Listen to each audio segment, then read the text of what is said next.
Perhatikan, ya. Perhatikan. Ya, di Quran surat Al-Qari'ah digambarkan tentang anai-anai yang berterbangan mencari cahaya. Coba perhatikan. Laron begitu keluar dari lubang, dia berjuang dengan sayapnya yang sangat tipis, mengangkat tubuhnya yang berat. Mencari apa? Mencari lampu. Tepat saat dia bersentuhan dengan lampu, dia menjatuhkan diri dan mati. Setelah ketemu cahaya, dia menjatuhkan diri dan mati.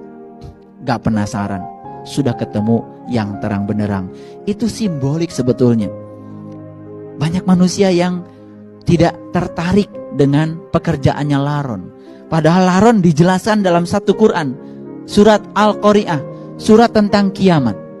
Cuman sayang sekali kalau kita cerita kiamat, pasti kita berbicara tentang hancurnya alam semesta. Padahal kiamat adalah hari berbangkit, bangkit dari kegelapan menuju cahaya yang terang benderang. Mari kita lihat tradisi para nabi.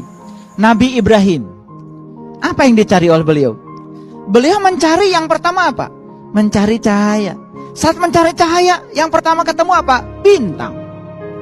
Selanjutnya ketemu bulan. Selanjutnya yang terakhir ketemu matahari. Jadi kata matahari yang dijelaskan di Quran surat Al-An'am sebagai wujud pengalamannya Nabi Ibrahim sama dengan tradisi leluhur kita. Ternyata leluhur kita juga mencari matahari. Tapi sayang sekali banyak kita tidak mengerti. Dikiranya matahari yang itu. Kalau matahari yang ada di alam besar, itu matahari untuk memberlangsungkannya proses fotosintesa jasmani. Itu sebabnya proses fotosintesa ada dua. Satu, fotosintesa jasmani, bertumbuhnya pohon dengan matahari. Yang kedua, proses fotosintesa ruhani. Ini yang jarang terjadi. Saya ingin mengajak lewat acara ini, mari kita izinkan jiwa kita mengalami proses fotosintesa ruhani, supaya jiwa kita semakin bernutrisi. Karena selama ini yang tumbuh cuma badan. Badan kita dulu kecil, pendek. Sekarang badan kita sudah tinggi, besar. Ke atas memanjang, ke samping juga melebar. Dari mana itu? Dari makanan. Dari mana makanan? Dari tumbuhan. Dari mana tumbuhan? Tumbuhan bisa tumbuh karena dia mencari cahaya. Tidak ada tumbuhan yang tidak mencari cahaya. Semua tumbuhan yang diletakkan di tempat yang gelap gulita pasti mati. Kalaupun tumbuhnya tidak optimal. Tumbuhan yang diletakkan di tempat yang terang benderang, dapat sinar matahari yang cukup, buahnya lebat, pohonnya juga bagus.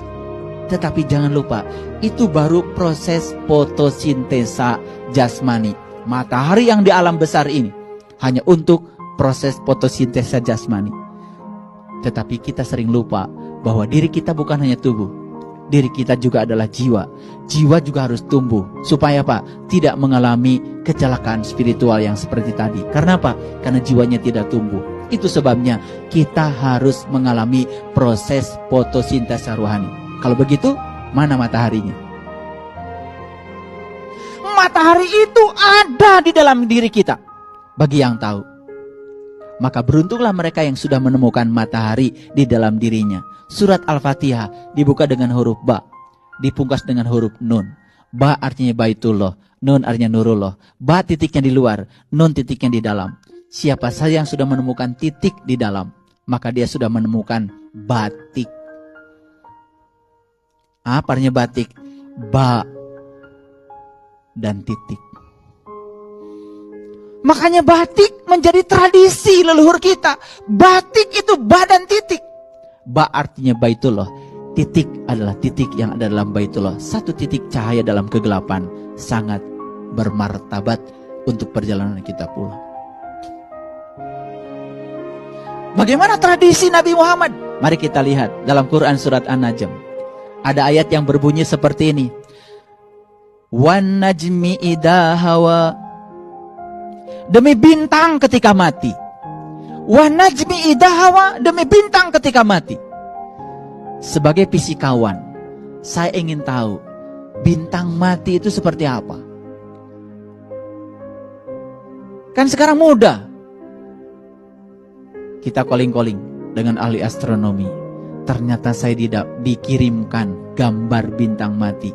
Saya dulu mengira waktu kecil kalau bintang mati itu gelap gulita. Ternyata bintang mati itu ternyata cahayanya terang benderang. Kenapa? Ilmu fisikanya E sama dengan mc kuadrat. Ketika massa meluruh menjadi energi, maka dia akan meradiasikan gelombang elektromagnetik. Bukankah cahaya itu gelombang elektromagnetik? Makanya materi yang meluruh menjadi energi pasti meradiasikan cahaya. Makanya gambar bintang mati justru lebih terang daripada bintang yang hidup, karena dia sedang meluruh dari materi menjadi energi, karena ada cahaya. Subhanallah. Makanya di ayat itu kemudian ada lanjutannya seperti ini.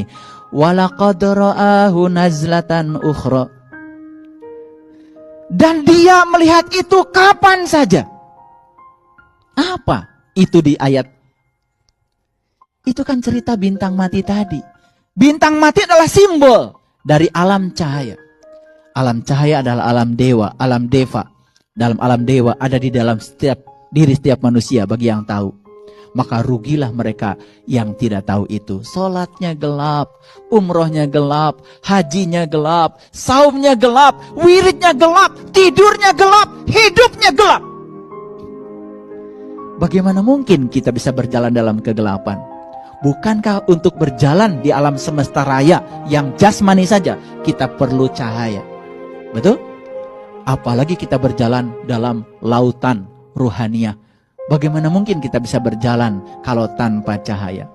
Disitulah banyak yang tidak sadar. Padahal dia sholat dalam kegelapan, saum dalam kegelapan, syahadat dalam kegelapan, haji dalam kegelapan, umroh dalam kegelapan.